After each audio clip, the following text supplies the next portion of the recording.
porque no solo de pan vive el hombre, sino de toda palabra que sale de la boca de Dios. Por este motivo nos encontramos todos los días, porque necesitamos y porque estamos seguros que podemos ser reavivados por la palabra del Señor. Hoy nos detenemos en la carta segunda a los tesalonicenses, escrita por el apóstol San Pablo, y lo hacemos en el capítulo 2. Pero antes pedimos su bendición. Señor, bendícenos con tu espíritu, con tu presencia, para entender y para aplicar a nuestra vida tu mensaje. Oramos necesitados y agradecidos en el nombre de Jesús. Amén. En el segundo capítulo de la segunda carta a los tesalonicenses, Pablo nos presenta la manifestación y el juicio del malvado. Y lo hace en estos términos. Ahora bien, hermanos, en cuanto a la venida de nuestro Señor Jesucristo y a nuestra reunión con Él, les pedimos que no pierdan la cabeza ni se alarmen por ciertas profecías, ni por mensajes orales o escritos supuestamente nuestros, que digan ya llegó el día del Señor. La Biblia en el Evangelio, en las epístolas, en muchísimos lugares, nos dice que cada vez que Dios presenta la verdad, el enemigo aparece presentando una verdad parecida que por lo tanto no es verdad y es una falsedad. Y uno de los temas que se falsificó y que se falsifica todavía en nuestros días y se va a falsificar hacia el futuro, tiene que ver con la venida del día del Señor. Entonces él dice, aunque les digan que nosotros lo dijimos, nosotros no lo dijimos.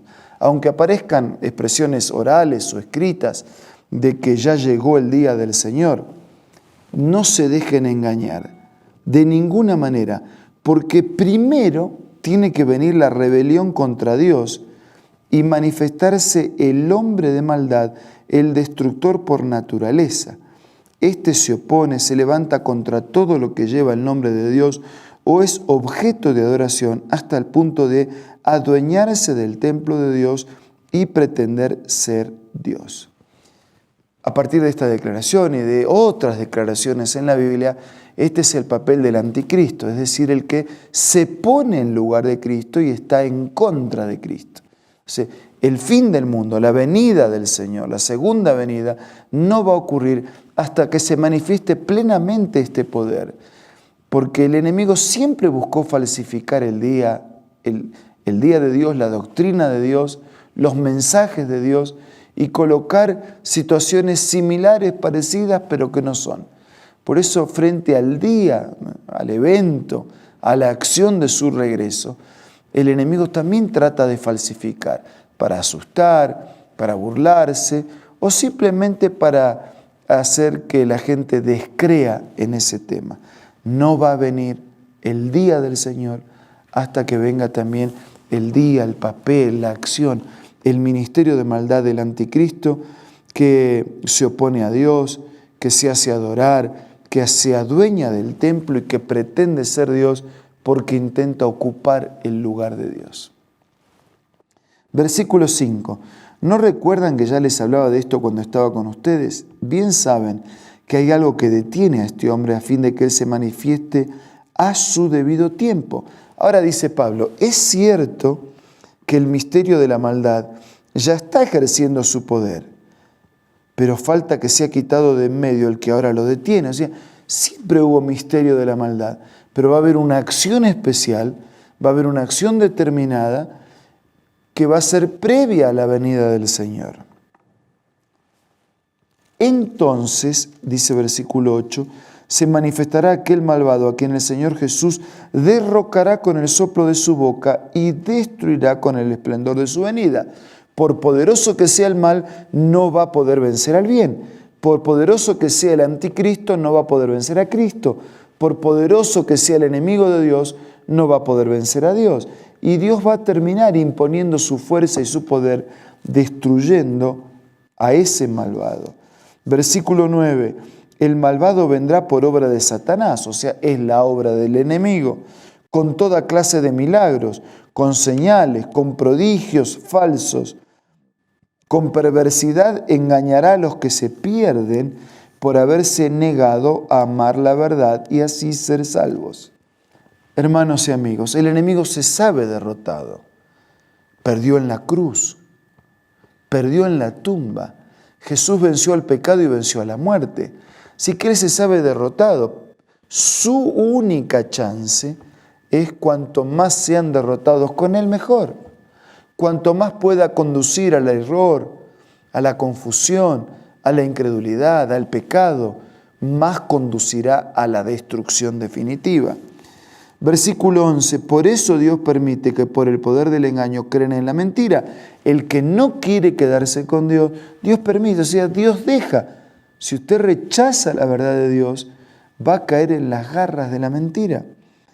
Y así serán condenados todos los que no creyeron en la verdad, sino que se deleitaron en el mal. De otras maneras, Dios insiste, Dios suplica, Dios ruega, Dios muestra la verdad y nos pide que caminemos en ese camino de verdad. Pero quienes persisten en rechazar, llegará el día en que solitos se encontrarán rechazados por Dios, merced a su elección y al resultado de su elección. Versículos 13 en adelante. Hay un llamado de parte del apóstol. Y el llamado dice, nosotros en cambio siempre debemos dar gracias a Dios por ustedes, hermanos amados por el Señor, porque desde el principio los escogió para ser salvos mediante la obra santificadora del Espíritu y la fe que tienen en la verdad. San Pablo dice, damos gracias a Dios. ¿Por qué? Porque Dios los llamó. Damos gracias a Dios porque ustedes creyeron. Damos gracias a Dios porque Dios ofrece la salvación y ustedes aceptaron la salvación. Damos gracias a Dios porque ustedes permiten en la vida la obra santificadora del Espíritu. Damos gracias a Dios porque ustedes reconocen, aceptan y caminan en un camino de verdad. Versículo 14. Para esto Dios los llamó por nuestro Evangelio, a fin de que tengan parte en la gloria de nuestro Señor Jesucristo. Fueron llamados no para morir en esta tierra de pecado, sino para compartir la gloria de Jesús y del reino por la eternidad. Así que, hermanos, sigan firmes, manténganse fieles a las enseñanzas que oralmente o por carta les hemos transmitido.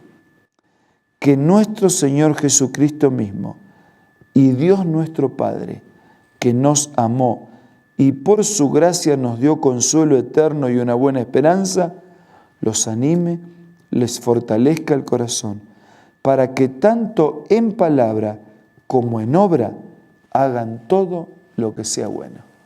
Y ese es el poderoso llamado del apóstol para la iglesia de Tesalónica y también para nosotros.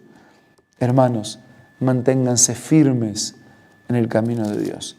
Manténganse fieles a la salvación que hemos recibido en Jesús.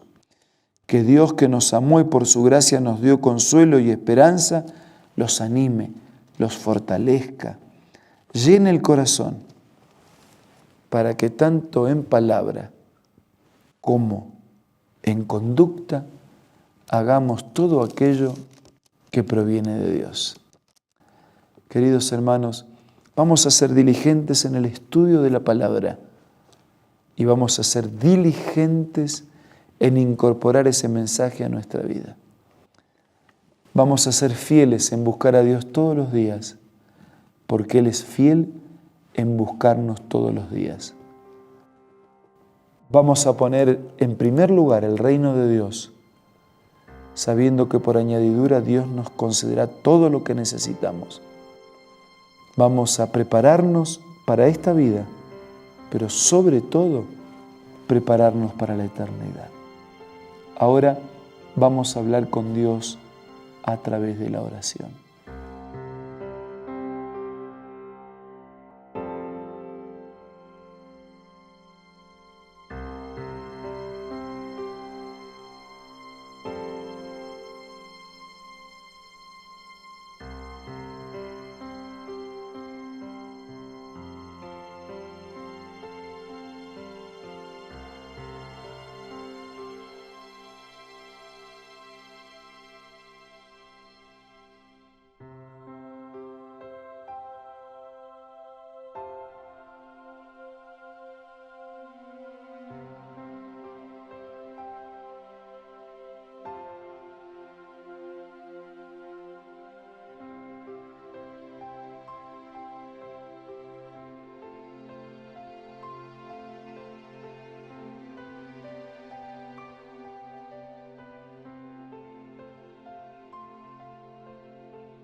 Señor, gracias por el desafío de vivir vidas diferentes.